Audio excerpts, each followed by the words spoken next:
Hey, everybody. I wanted to take a few minutes and kind of look over our assignment that we're starting today, Wednesday, the 15th of September. We are going to work on this today, tomorrow, and Friday. Okay, so this video will cover all three of those parts, um, unless there's some additional instruction that I want to give along the way and add to that. But I'll use this video as for Wednesday, Thursday, and Friday. Also, too, this is the same video for the juniors and the seniors. So I will be pointing out some things that are specific to each class, but most of it is applicable to both. And there's a lot of overlap, so I'll just use the one video for both of you. So first off, I want to take a quick look at what the assignment actually is, what you will be doing. This is a narrative writing. In other words, you're telling a story. The key to the narrative is that when we tell the story, we take it from the perspective of one person or a group of people, in this case, one person, okay? And what we want to do is, in telling the story, we're going to be sharing a message, a meaning. Remember, we've talked about theme, and theme is that message that the author is trying to get across.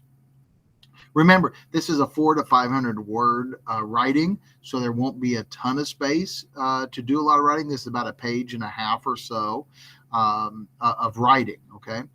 And again, you will have 3 different class periods to be working on it.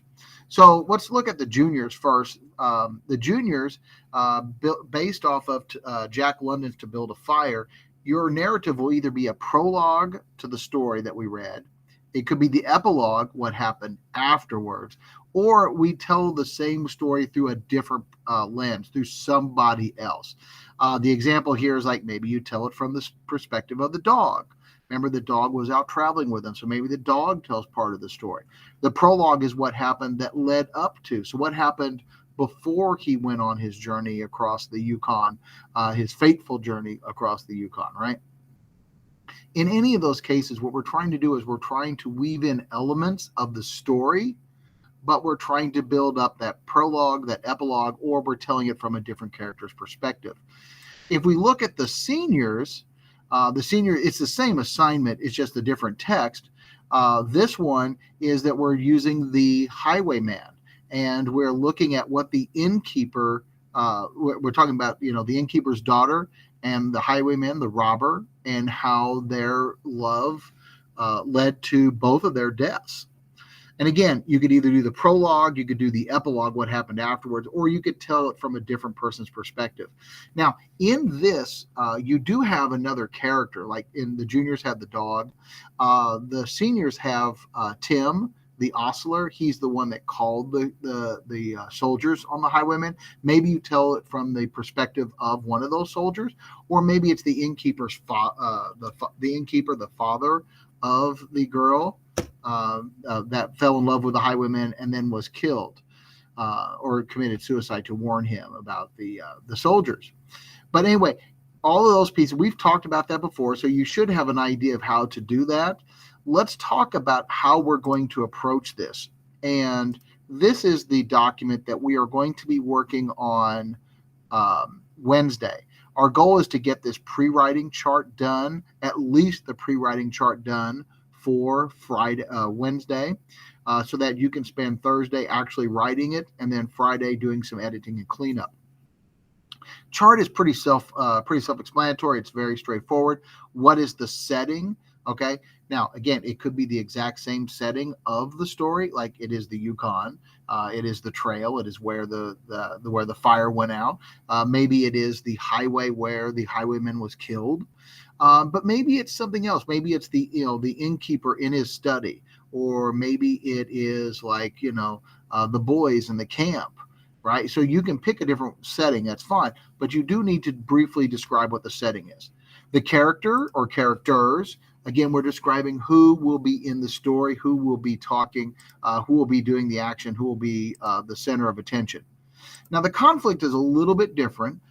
This is what the action is. This is the thing that drives the plot or the story, okay?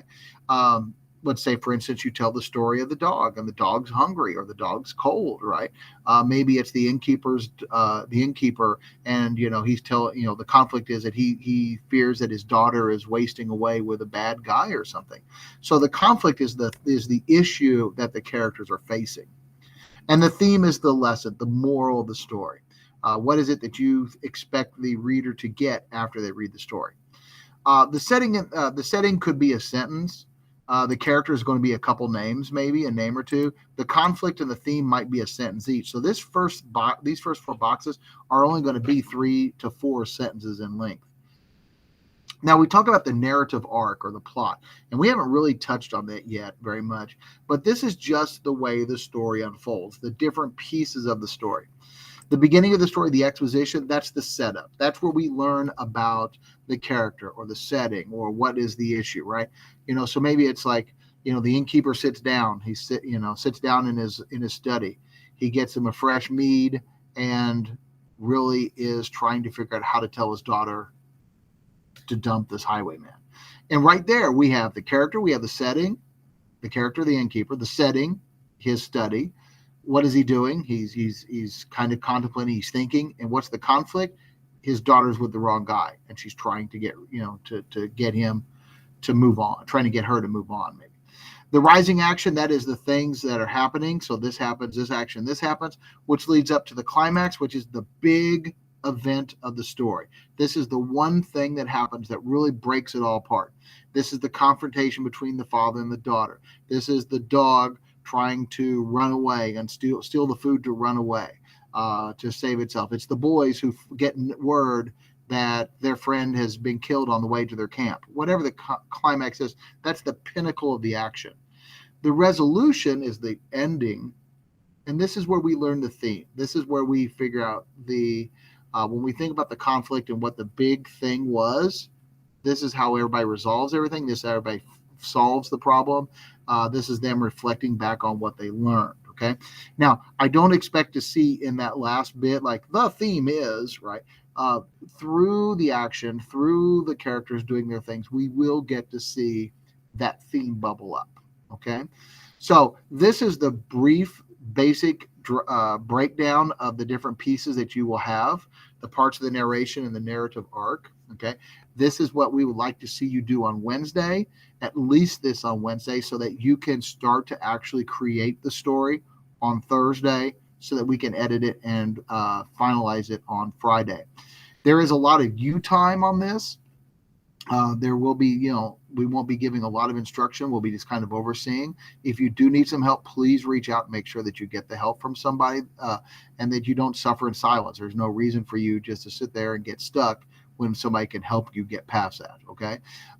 Please make sure that you are doing that. This is a unit assessment. This goes in as a unit assessment grade.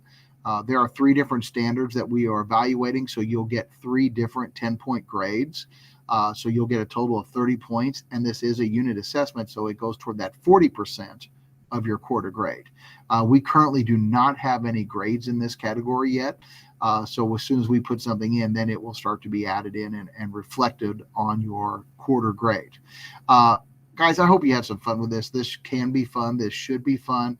Enjoy it. Play it up. Have some fun with this, okay? But please do the work seriously, even though you're going to have some fun with the writing. Hopefully you have some fun with the writing. Take this seriously. Don't blow this off. Don't let the assignment get away from you because this is a significant portion of your points. And again, if you need anything, please reach out and make sure that you get the help that you need. Good luck. Have fun.